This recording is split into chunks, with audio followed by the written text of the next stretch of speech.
Stop! Don't yawn. Just because I said that.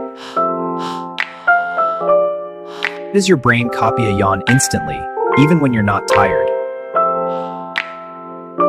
Inside your brain are special cells called mirror neurons. They fire when you do something and also when you see someone else do it. So when you simulate it automatically. Just yawning is stronger between friends and family. People with higher empathy levels yawn more easily. It's your brain's social bonding system at work. The theory says yawning cools your brain. When you yawn, cool air flows in, blood circulation changes, and your brain temperature slightly drops.